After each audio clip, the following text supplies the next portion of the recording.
Hammaga assalomu alaykum. Sizlarni darsimda ko'rib turganimdan juda ham xursandman. Bugun 4-darsga keldik. O'rtoqlar, o'tgan dars otlarni ko'plik va birlik shakllarini o'tgandik.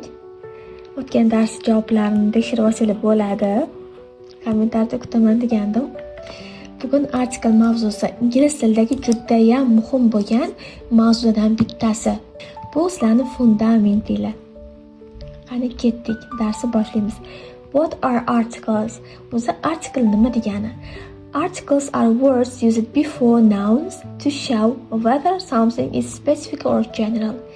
Ingliz tilida artikellar so'zdan oldin qo'yiladi, ya'ni otlardan oldin qo'yiladi va narsani aniqligi yoki umumiyligini bildirish uchun ishlatiladi. Hozir tushunib olasizlar. Ya'ni 3 turdagi artikellarimiz bor: a, n va the. Ular bironta narsani aniq narsa ekanligi yoki umumiy narsa ekanligini bildirish uchun keladi. A va n artikellari noaniq artikel hisoblanadi va faqat singular noun bilan keladi. Singular nounni sizlar bilasizlar, o'tgan darsda faqat bitta narsani bildiruvchi otlarga singular noun deyshadi. Bitta ruchka, bitta daftar, bitta kuchuk, bitta uy. Va mana shu singular noun bilan an artikli keladi va noaniq artikel deyiladi bular. I saw a cat in the garden. Men bog'da bitta mushuk ko'rib qoldim. Mushuk bitta, lekin u qanaqa mushukligi haqida boshqa ma'lumot yo'q bizda. O'shaning uchun a artiklini ishlatdik. Endi a va n ning farqi nima desangiz, agar so'z undosh harf bilan boshlansa a artikli ishlatiladi. Mana bu yerda ham undosh C harfi undosh harf bilan boshlansa a ishlatiladi. A dog kuchuk, a car mashina, a house uy, a book kitob. Lekin buni qo'shimcha qoidasi bor. Faqat tovushlarga ham qaraymiz. A university u unli harf bilan boshlanyapti, lekin o'qilishida aytgandim, transkripsiya muhim deb. Undosh tovush bilan kelgani uchun oldidan a qo'ydik. N university bo'lmaydi, a university. Qachon biz n artiklini ishlatamiz? Agar so'z unli harf bilan boshlansa n artikli ishlatiladi. A artiklini undosh bilan ishlatdik. A dog, a car. N artiklini esa unli bilan ishlatamiz. An apple, an egg, an idea, an umbrella.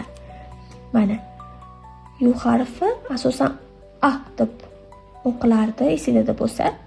A umbrella bo'lmaydi, an umbrella. Unli harf, unli tovush.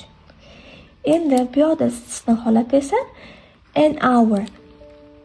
Undosh harf bilan kelyapti, lekin h harfi tovushsiz ishlatiladi. H harfi o'qilmaydi. Shuning uchun an hour bo'ladi. Mana an hour. Transkripsiyasiga e'tibor bering.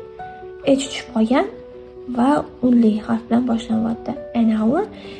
An honest man. An honest man ham xuddi shunaqa. The is a definite article used to refer to a specific person, place or thing. Ingliz tilida the artikli aniq artikel hisoblanadi. U gapda qaysi narsa yoki kim haqida gapirilayotganini biz bilib turib gapirganimizda ishlatamiz. Masalan, I saw a cat on the roof. Tomda bitta qaysidir noma'lum mushukni ko'rdim. Bu hali aniq emas, shuning uchun a artikli qo'llanildi. The cat was very cute. O'sha tomdagi mushuk haqida ikkinchi gap. Mushuk juda ham yoqimtoy ekan. Yoqimtoy edi. Biz qaysi mushuk haqida gap ketayotganini bilamiz. Ya'ni tomdagi mushuk yoqimtoy.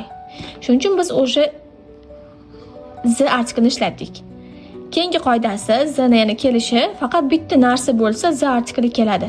The sun, the moon, the Eiffel Tower. The sun quyosh, the moon oy, the Eiffel Tower Eiffel minorasi. Uchinchi ishlatilishi geografik nomlar bilan ham the artikli keladi. Daryolar masalan the Nile, the Amazon, Nil daryosi, Amazon daryosi, okean va dengizlar. Bularni shunchaki yodlab olishlar kerak. The Pacific, Tinch okeani, dengiz the Black Sea, Qora dengiz, cho'l the Sahara, tog'lar the Alps, Alp tog'lari va Sahara cho'llari. Keyingisi sifatlar bilan guruhlarni ifodalashda. Ya'ni qanaqa deb aytiladigan bo'lsa, the rich, the young, the poor, the old.